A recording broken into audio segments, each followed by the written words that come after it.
In the previous video, we took the first step toward deciphering the enigma of Revelation 17. The biblical text has led us to search for clues in the book of Daniel. As we move forward, you'll be able to see just how precise the details of prophetic symbolism are.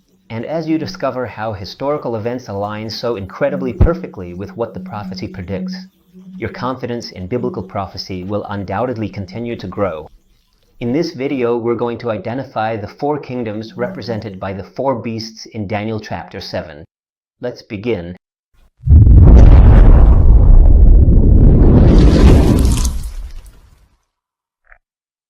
The first step we just completed is a significant and important breakthrough in the process of understanding and unraveling the complex mystery of the enigma, because we've been able to discover that the four kingdoms represented by the four wild beasts in Daniel chapter 7 are part of the seven kingdoms represented by the seven heads of the beast in Revelation. Now, we still haven't identified the kingdoms. To do that, we're going to take the second step, which is a very simple parallel between the visions in Daniel chapter 7 and Daniel chapter 2. Because in these two visions, we'll be able to see through the parallel that we're talking about the same kingdoms. And this is important because in Daniel chapter 2, the kingdoms are identified. In Daniel chapter 2, Nebuchadnezzar, king of Babylon, has a dream of a great statue made of different metals, and God gives Daniel a vision in which he reveals the dream and its meaning. In verses 32 and 33, the statue is described, and it says, "The head of this image was of fine gold, its chest and arms of silver, its belly and thighs of bronze, its legs of iron, its feet partly of iron and partly of baked clay." We're now going to analyze the first four metals, which correspond to the four beasts in Daniel chapter 7. The feet of iron and baked clay, which correspond to the little horn that comes out of the fourth beast in Daniel chapter 7, as we mentioned earlier, is a very broad topic that we will cover later on. Then, in verses 38 to 40, we find the description and explanation of these metals. And so, it begins by saying in verse 38, "You are that head of gold," he said to Nebuchadnezzar, king of Babylon, "and after you shall arise another kingdom inferior to yours." Babylon was conquered by the Medo-Persians in the year 539 BC. Then a third kingdom of bronze, which shall rule over all the earth. Indeed, then Greece conquers Medo-Persia. And the fourth kingdom shall be as strong as iron, and just as iron crushes and breaks everything, it will crush and break all things. Finally, the fourth kingdom, which is Rome, is the one that conquers Greece. I want to tell you that what you're about to see from now on, and the way the details in these verses align with historical events and the characteristics that define these kingdoms, is truly astonishing and has surprised many historians. Although we will mainly draw parallels between Daniel chapter 7 and chapter 2, we will also consider the vision in Daniel chapter 8, even though the main theme of that chapter is not the continuity of the kingdoms, but the sanctuary. Some verses in Daniel chapter 11 also shed a lot of light on this sequence of kingdoms. If you're not familiar with these two chapters, Daniel 2 and Daniel 7, I definitely recommend reading them to understand what we're talking about. In Daniel chapter 2, verse 31, Daniel describes the vision to Nebuchadnezzar, king of Babylon, and tells him that the head of the statue was made of fine gold. And in verses 37 and 38, when he explains the dream, he reveals, "You, O king, are that head of gold." In Daniel's vision in chapter 7, verse 4, it says that the first beast was like a lion and had eagle's wings. Both animals were used by the prophets as symbols of Babylon. Here on the screen, I'll show you the text. "Just as gold is the most valuable of the metals, the lion is the most powerful of the land animals, and the eagle the most powerful bird." Then, in verse 4, it ends by saying, "Its wings were torn off, and it was lifted from the ground so that it stood on 2 feet like a man, and the heart of a man was given to it." A clear reference to the experience of the proud Nebuchadnezzar, told in chapter 4 of Daniel, where God humbled him and turned him into a beast for 7 years and then gave him back the heart of a man. Let's continue with Medo-Persia. After the kingdom of Babylon, represented by the head of gold, another inferior kingdom would follow, represented by the chest and arms of silver mentioned in Daniel 2 verse 32. In the explanation of the vision in chapter 2, verse 39, it says, "After you another kingdom will arise, inferior to yours." Indeed, although the Medo-Persians conquered Babylon, they never attained the glory that the Babylonian Empire had. In the vision of Daniel chapter 7, the parallel verse is verse 5, where it mentions that the second beast is a bear that was raised up on one side more than the other, because the Persians were superior to the Medes.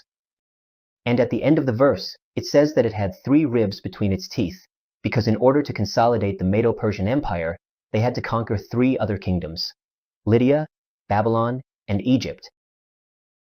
In the vision in Daniel chapter 8, Medo-Persia is also mentioned in verses 3 and 4.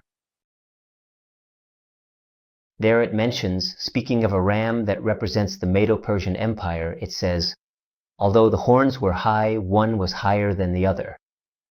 The horns represent the Medes and the Persians.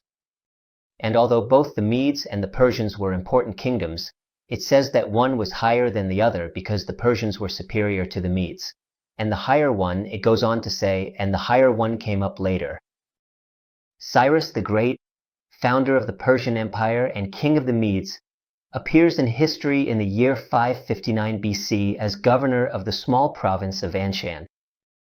After, just as the biblical text says, the Medes were already an important kingdom. And then it says, "I saw the ram charging westward, northward, and southward with its horns." Medo-Persia toward the west, that is, westward, conquered Babylon, Syria, and Asia Minor. To the north, as far as the Caspian Sea, conquering Scythia and Armenia. And to the south, it took Egypt and Ethiopia. Just as the prophecy indicates, the Medo-Persian Empire did not make significant conquests toward the east. In chapter 11 of Daniel, we also find a very clear parallel with Medo-Persia in verse 2. There it says, "There will yet be 3 more kings in Persia."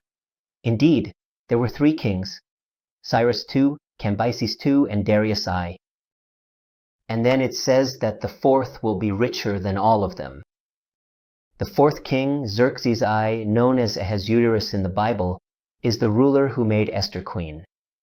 He was much wealthier than the 3 kings who came before him. The verse goes on to say, "When he has become strong through his riches, he will stir up everyone against the kingdom of Greece." Xerxes I assembled one of the largest armies and fleets of the time to attack Greece over the course of 2 years. We're not going to explain every detail of this parallel because otherwise the video would go on forever, but there is one point that needs to be clarified. You might be wondering why in Daniel chapter 8's vision, Babylon isn't included and Daniel starts directly with Medo-Persia.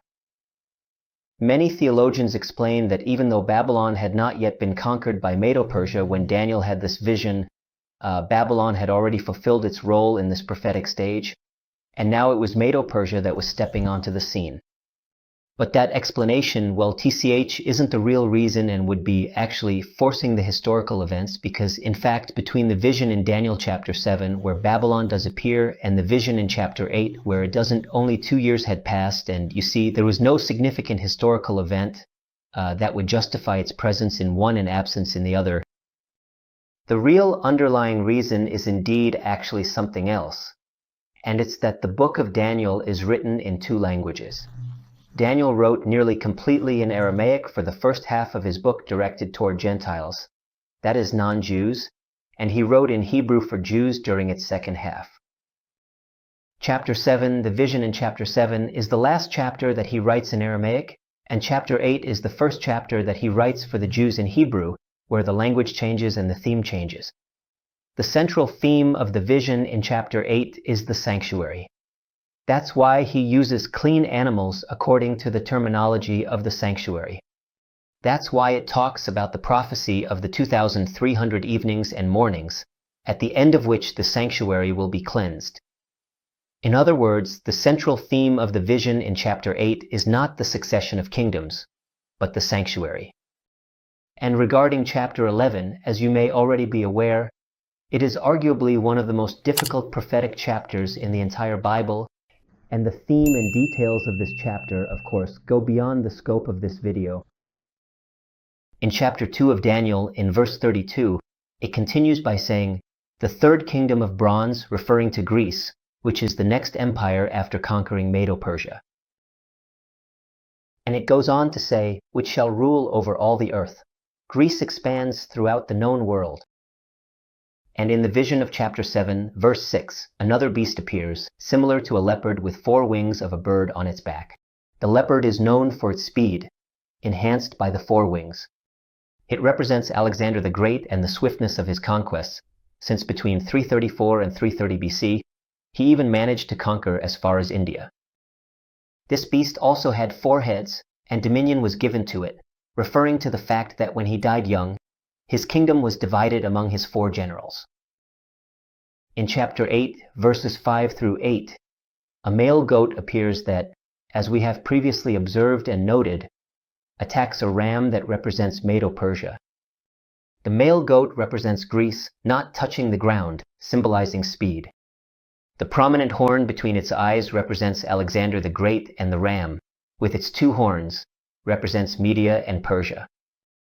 He broke both of its horns, knocked it down, and trampled it. This symbolizes Alexander's triumph over Medo-Persia, but at the height of his power, that great horn was broken. Alexander the Great died at the age of 32 at the height of his power, and in his place, 4 other prominent horns emerged. His kingdom was divided under the rule of 4 generals, Antigonus, Cassander, Lysimachus, and Ptolemy. And the division of the vast territory that Alexander the Great had conquered is just as shown on the map I'm displaying on screen. Finally, the 4th kingdom is Rome. In both Daniel chapter 2 and chapter 7, the description of the 4th kingdom is very similar. In Daniel 2 verse 33, it says it is represented by legs of iron, and in the explanation, in verse 40, it says it will be as strong as iron. In the same way, in chapter 7, the 4th beast is a dreadful and terrifying creature, extremely strong, which had large iron teeth. Then, in chapter 2 verse 40, it continues saying, "And just as iron crushes and breaks everything, it will crush and shatter all things." This matches the rest of the verse in Daniel 7 verse 7, which says it devoured and crushed, and trampled the remains with its feet. It was very different from all the beasts that came before it, and it had 10 horns. The adjective terrible beast and the enormous metallic teeth speak of cruelty and strength. Just as the animal tore apart and devoured its prey with those monstrous fangs, so did Rome devour nations and peoples in its conquests, often destroying entire cities. When Rome didn't destroy a people, it often sold them into slavery. In its cruelty and power, Rome surpassed the previous empires. Up to this point, we've seen that the 4 kingdoms represented in the visions of Daniel chapters 2 and 7 are part of the 7 kingdoms represented by the 7 heads of the beast in Revelation. We also saw that those 4 kingdoms are Babylon, Medo-Persia, Greece, and Rome, and that they are consecutive because one kingdom follows another. But we still have to identify the rest of the kingdoms and also place them in the correct position. This is the first part of this exciting journey. Remember that this chart will keep getting more complex, and it's important that you watch all the videos to fully understand it. What we've seen so far, as we have observed and examined, is agreed upon by the majority of scholars, those whom I consider to be the wise, in light of Daniel chapter 12. Of course, this excludes those who don't want you to discover what this prophecy is going to reveal to you, especially what's related to the little horn. And that's why, from this point on, things are going to get really interesting, because we're going to dive fully into the topic of the little horn that emerges from the 4th beast, and we'll start looking at current powers. Prophecy can't be understood if we don't know a little bit more about the historical background and context, but of course, the history of this world can't be understood if we don't know prophecy, what's behind the curtain, because that's what gives meaning to everything, which is crucial.